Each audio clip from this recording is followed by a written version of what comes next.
ప్రారంభిస్తాం జరిగింది. ఇలాంటి పరిస్థితుల్లో నిన్న జరిగిన సంఘటన చాలా చాలా బాధాకరం. ఒక పక్కన మేమందరం కూడా మళ్ళీ పూర్వ వైభవం వస్తుంది విశాఖ ఉక్కుకి. ఎందుకంటే టెక్నాలజీ చాలా మంచిది. ఆ టైంలో కట్టిన 4 ప్లాంట్లో కానీ ఒకసారి చూస్తే one of the best technology ఉన్న ప్లాంట్ ఇది. అలాంటి పరిస్థితుల్లో ఎందుకు ఇది జరిగిందనే బాధ అందరు కలిగింది. నిన్న కరెక్ట్గా 4 గంటల 10 నిమిషాలకి ఇన్సిడెంట్ జరిగిన వెంటనే కలెక్టర్ గారు, సిపి గారికి ఇక్కడ వస్తాం జరిగింది. దాని తర్వాత గౌరవ హోంమంత్రి గారు, ఎంపీ గారు, మా పల్లా శ్రీనివాస్ గారు ఆయన వస్తాం జరిగింది. నిన్న తెలుసుకున్న వెంటనే రాత్రే కుమారస్వామి గారు వచ్చి సుమారుగా పొద్దున్న 2 వరకు మొత్తం చూసి తిరిగి ఆయన వెళ్తాం జరిగింది. వర్మ గారు కూడా ఇక్కడికి వస్తాం జరిగింది. గన్నబాబు గారు వస్తాం జరిగింది. ఎందుకంటే మా అందరు ఎన్డీఏ పైన ఉన్న బాధ్యత ఇది. కేవలం కుటుంబాలని ఆదుకుంటాం కాదు, కార్మికులకి అండగా నిలబడాలి, కార్మికులకు భరోసా ఇవ్వాలనేది మా అందరి ఉద్దేశం. ఇప్పుడు 8 మంది చనిపోతాం జరిగింది. 6 హాస్పిటల్లో ఉన్నారు. దాంట్లో నిన్న కుమారస్వామి గారు కూడా వచ్చి అదనంగా 25 లక్షల రూపాయలు ఎక్స్గ్రేషియా ఆయన ప్రకటించారు. ఎప్పుడు లేని విధంగా కాంట్రాక్ట్ అయినా ఫుల్ టైం ఎంప్లాయీస్ అయినా వాళ్ళ ఇంట్లో పిల్లలు చదువుకున్న పిల్లలుంటే వాళ్ళకి పర్మనెంట్ ఉద్యోగం ఇస్తామని ఆయన హామీ ఇచ్చారు. వాళ్ళు నివసించాలనుకుంటే ప్లాంట్లోనే ఇల్లు ఉండేదాన్ని కూడా ఆయన ఇస్తా అన్నారు. ఇంతేకాకుండా పర్మనెంట్ ఎంప్లాయీస్కి చాలా స్పష్టంగా ఇంత రావాలనేది ఉంది నిబంధనలు. అది కూడా మేము రివ్యూ చేస్తున్నాం. దాంతోపాటు కాంట్రాక్ట్ ఎంప్లాయీస్ కూడా ఇంత ఇవ్వాలి, యాక్సిడెంట్ జరిగితే ఇంత ఇవ్వాలని చాలా స్పష్టంగా విశాఖ స్టీల్ ప్లాంట్ రూల్ బుక్లో ఉండడం జరిగింది. మేము ఇక్కడ వచ్చి కేవలం ఏదో చెక్ అందించి వెళ్ళేదానికి రాలేదు. ఆ కుటుంబాలకి శాశ్వతంగా అండగా నిలబడడానికి ఈరోజు ఎన్డీఏ ప్రభుత్వం అడిగేసింది. గతంలో ఎప్పుడు లేని విధంగా పర్మనెంట్ జాబ్ ఇస్తామని పెద్ద మనసుతో కుమారస్వామి గారు ఒక హామీ ఇచ్చారు. కేంద్రంలో ఉన్న సెక్రటరీ గారు ఇది ఎక్కడ లేదు కదా సార్ అంటే, అవసరమైతే నేను కేబినెట్ కూడా తీసుకెళ్తా, nothing to worry, I will get it done, నాది బాధ్యత. ఎందుకంటే ఆ కుటుంబాలకు మన అండగా నిలబడాల్సిన సమయం ఇదని ఆయన చెప్తాం జరిగింది. సో ఎక్కడ జరగలేదు. ఇప్పుడే గురువు గారు చెప్పినట్లు పిల్లలు కూడా చదువుకునే. ఎందుకంటే పాప కార్మికుడికి 3 నెలల బాబు ఉన్నాడు. 3 నెలల బాబు. అందరూ బాధ కలిగింది. ఒకరిదవుతే రేపు పుట్టినరోజు. సో వాళ్ళందరూ కూడా కుటుంబాలకు అండగా నిలబడాలి. బాధ్యత మా పైన ఉంది. సో నేను కుటుంబాలను కలిసినప్పుడు కూడా చెప్పాను, రూల్స్ ప్రకారం కొంతమందికి ఎక్కువ వస్తుంది, అట్లా ఎలాంటి డౌట్ లేదు, ఎంత ఉన్నా అంత ఇవ్వాలి.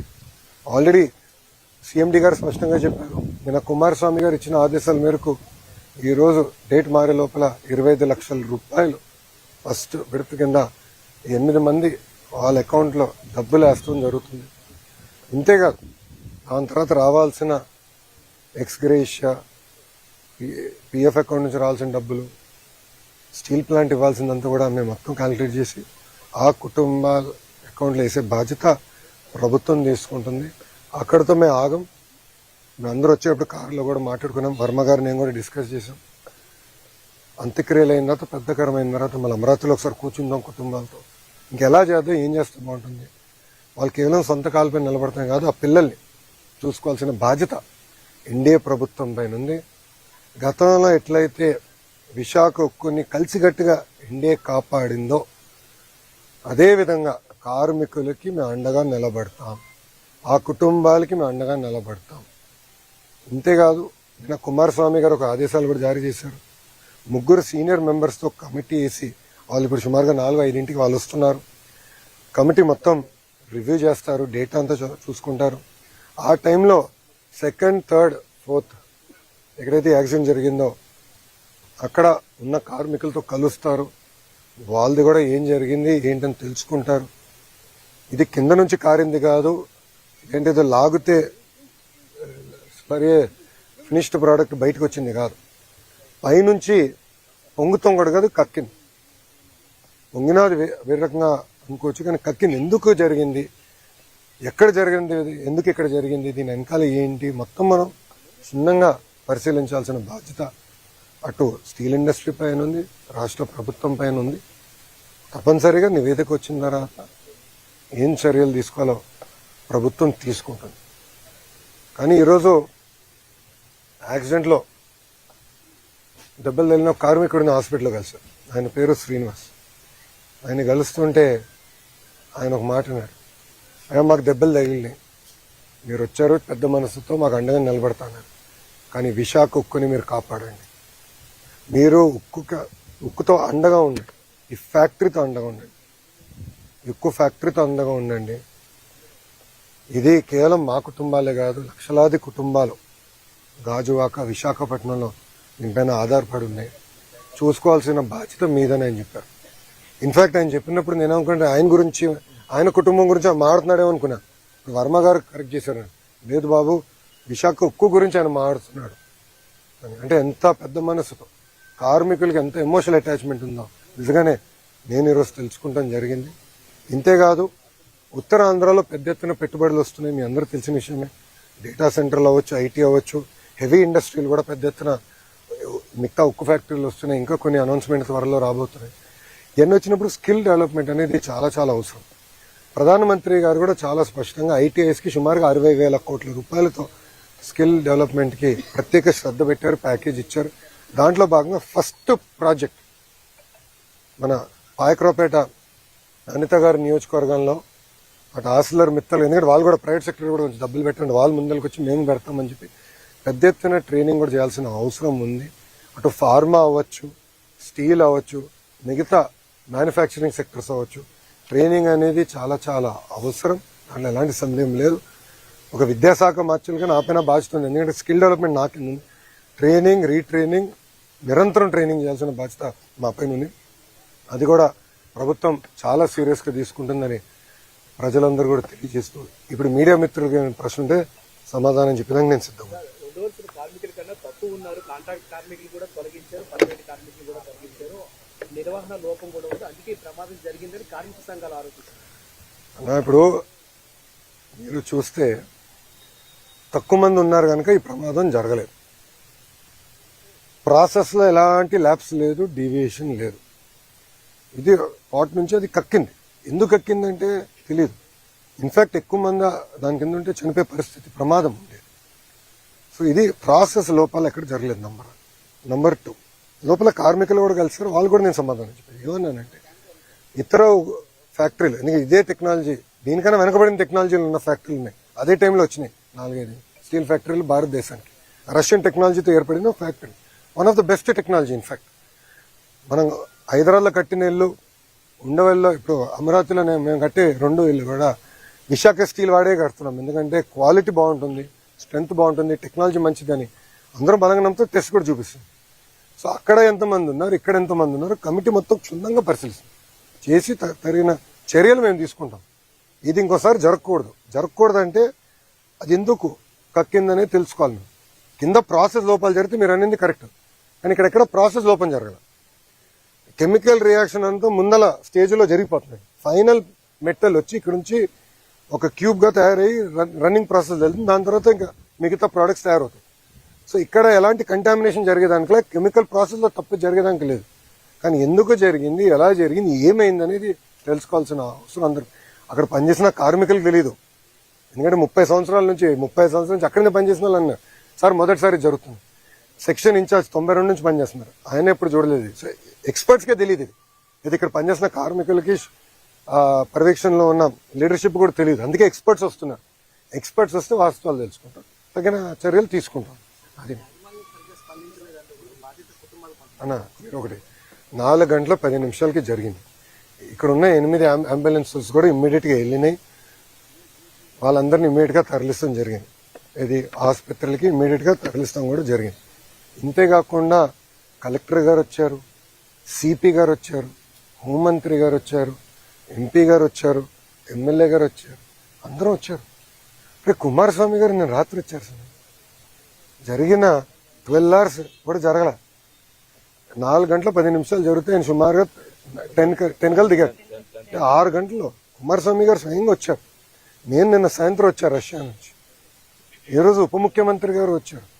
ఎందుకంటే ఇక్కడ ఒకటండి, ఎక్స్గ్రేషియా ఇచ్చేదానికో ప్రకటించడానికి కేవలం అదొకటే కాదు మా బాధ్యత. కుటుంబాలను ఆదుకోవాలి, కార్మికులతో అండగా నిలబడాలి, ఏం జరిగిందో మేము తెలుసుకోవాలి, రాబోయే రోజుల్లో ఎలా ప్లాంట్ని ముందలు తీసుకెళ్ళాలి, ఇలాంటిది మళ్ళీ జరగకుండా చూసుకునే బాధ్యత మా అందరిపైన ఉంటుంది. సో దానికే మేము అందరూ వచ్చింది. అది నేను స్టీల్ ప్లాంట్ పరిరక్షించాలంటే క్యాపిటల్ మైన్ అనేది ఇంపార్టెంట్, దానికోసం కృషి చేయాలంటారు కార్మిక సంఘాలు. సార్ మీరు మళ్ళీ ఒకే మాట అంటున్నారు, కార్మిక సంఘాలు అంటున్నారు. ఒక విషయం చెప్తున్నా, విశాఖ ఉక్కుని కాపాడుకుంది మేము. గతంలో ఎప్పుడన్నా క్యాప్టివ్ మైన్ ఉందా? విశాఖ ఉక్కుకి క్యాప్టివ్ మైన్ ఎప్పుడన్నా ఉందా? ఈ రోజు కూడా ఇక్కడికి వస్తున్న ఉక్కు ఫ్యాక్టరీలు అన్నిటి కూడా స్లర్రీ పైప్ లైన్ ద్వారా రా మెటీరియల్ ఎన్ఎండిసి టైప్తో వస్తున్నాయి. మార్కెట్ ప్రైస్ ఇది ప్రైవేట్ సెక్టర్ కానీ ఎవరికైనా కానీ మార్కెట్ ప్రైస్. ఈరోజు మేము కారులో వస్తుంటే ఒక ప్రతిపాదన వచ్చింది, స్లరీ పైప్ లైన్ నుంచి విశాఖ ఉక్కు కూడా ఇవ్వాలి. కానీ దాని గురించి ఏనాడు ఏ కార్మిక సంఘ నాయకుడు మాట్లాడరు. కార్మికులు మాట్లాడుతున్నారు. నన్ను అడిగారు కార్మికులు, అన్న మీరు దీన్ని కూడా స్లరీ పైప్ లైన్ వేస్తే బాగుంటుంది. నన్ను అడిగింది ఒక పని చేస్తున్న కార్మికుడు. తప్పనిసరిగా చేద్దాం, 100% చేయాలి. దానికి ఎక్కువ మనకి రైల్వే సైడింగ్ అన్ని కూడా ప్రాబ్లం లేదు. మనకి స్లరీ పైప్ లైన్ కూడా తీసుకొచ్చే బాధ్యత ప్రభుత్వం తీసుకుంటుంది. ఇది ఇప్పుడు మీరు చూడండి, ఇదే స్టీల్ ప్లాంట్ లాభాల్లోకి వెళ్ళింది, అద్భుతంగా చేసింది. సుమారుగా 10,000 కోట్ల ఎఫ్డి ఉండేది ఒక దశలో. తర్వాత కాంగ్రెస్ వాళ్ళు వచ్చారు.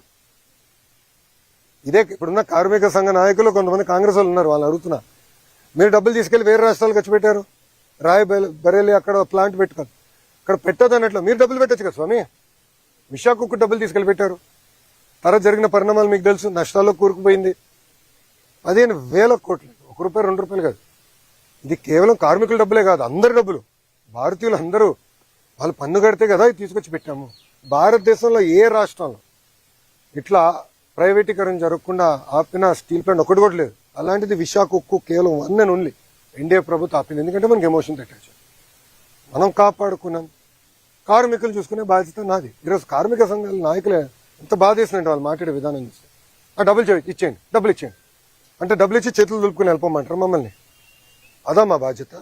నేనేమన్నా కుటుంబాలను మేము ఆదుకుంటాం, ఎస్ ఎక్స్గ్రేషియా ఇస్తామని చెప్పాం అంటే ఎలాంటి డౌట్ లేదు. ఒక ఆయన ఏమన్నాడంటే విచిత్రం, ఒక కార్మిక నాయకుడు ఏమన్నాడంటే, అసలు మీరు ప్యాకేజ్ ఇవ్వకుండా ఉంటే ప్లాంట్ తెరిసేది కాదు కదా, ప్లాంట్ తెరుచుకుని ఉంటే మనిషి చనిపోయాడు కాదు కదా. మాట్లాడే విధానం అండి ఇదే. మీడియా మిత్రులు, ప్రజలు కూడా ఆలోచించండి దయచేసి. ఏంటిది ఇప్పుడు నేను వెళ్ళింది ఏంటి, వాళ్ళు అడిగిన ప్యాకేజ్ కన్నా రెగ్యులర్ ఎంప్లాయీస్కి ఇంకెక్కువ వస్తుంది, దాన్ని కుడించమంటారు లేదు. మేము ఇంకోటి అవుట్సోర్సింగ్ కాంట్రాక్ట్ ఆర్ పర్మనెంట్ అయినా కూడా ఇద్దరికి ఉద్యోగాలుగా ఇస్తాను, పర్మనెంట్ ఉద్యోగం ఇస్తాను. భారతదేశంలో ఎక్కడ జరగలే. పెద్ద మనసుతో కుమారస్వామి గారు సెక్రటరీ గారితో పోరాడి తీసుకొచ్చిన నా ఒక నిమిషం నేను ఇవ్వాల్సిన అవసరం కూడా ఆయన పోరాడి తెచ్చినాడు. అది ఎన్డీఏకున్న చిత్తశుద్ధన. సో మేము ఇక్కడ కేవలం ఏదో డబ్బులు ఇచ్చేసి చేతులు దుప్పుకుని వెళ్ళాక రాలేదు. ఆ కుటుంబాన్ని అండగా ఉంటాం. మొత్తం అంత్యక్రియలు అయిన తర్వాత పెద్ద కరమైన తర్వాత కుటుంబాలు మేము కలుస్తాం. వాళ్ళ పిల్లల్ని చూసుకోవాల్సిన బాధ్యత కూడా మా పైన ఉంది. We understand that committee. ఇప్పుడు ఎల్జీ పాలిమర్ ఇష్యూ తీసుకుందాం. ఎల్జీ అనే సంస్థ డబ్బులు పెట్టాల్సింది ట్రస్ట్ లో. ఎన్డీఏ ప్రభుత్వం వచ్చే వరకు జరగలేదు. ఇప్పుడు ఎవరైతే మాట్లాడుతున్నారో వాళ్ళందరినీ ప్రశ్నిస్తున్నా. ఎల్జీ మేము ఎన్డీఏ ప్రభుత్వం వచ్చినంత వరకు ట్రస్ట్ లో పెట్టాల్సిన డబ్బులు వాళ్ళు పెట్టలా. మేమొచ్చి గన్నబాబు గారు, పల్లా గారు, ఎంపీ గారు, మేము పర్సనల్ గా తీసుకుని నేను 2-3 సార్లు కలిసి వాళ్ళు కలిసి ట్రస్ట్ తెప్పించాం. మిగతా కుటుంబాలన్నీ కూడా రావాల్సిన నష్టపరిహారం మేము అధికారంలోకి వచ్చినా తెప్పించాం. అక్కడ పర్మనెంట్ గా ఒక ఆసుపత్రి కూడా తెరవాలి, దానికి కూడా నిధులు ఉన్నాయి. 50 crores ఉంది. ట్రస్టీస్ ఒక టైం తీసుకుంటే నేను ఎంపీ గారు కూడా చెప్పాను, మీరు కూడా మాట్లాడండి, హెచ్ఎం గారు కూడా మాట్లాడతారు, అవసరం నేను కూడా ఇన్వాల్వ్ అవుతాను. తప్పనిసరిగా హాస్పిటల్ కూడా తీసుకుంటాను. సో కేవలం ఏదో డబ్బులు ఇచ్చేయండి ఇచ్చారు, తర్వాత మర్చిపోయారు. అలాంటి బ్యాచ్ కాదు. జీవితాంతం గుర్తుపెట్టుకుంది. ఎందుకంటే వాళ్ళందరూ ఆంధ్రులు, తెలుగోలు. మనం కాకపోతే ఎవరు కాపాడతారండి వాళ్ళని? ఆ బాధ్యత ఇక్కడ ఉందా? మా అందరి పైన ఉంది, కేంద్రంలో ఉన్న ఎన్డీఏ పైన ఉంది. అందుకే 6 గంటల్లో కుమారస్వామి గారు వచ్చారండి. అది మాకున్న చిత్తశుద్ధి. ఇప్పుడు కార్మిక సంఘాలు కొన్ని రాజకీయ పార్టీలు వచ్చినాయి, వాళ్ళ నాయకులు ఎవరు వచ్చినారా? స్ట్రైట్ క్వశ్చన్ అడుగుతున్నానండి. వాళ్ళ నాయకులు ఒక్కరన్నా వచ్చారా పరామర్శించడానికి?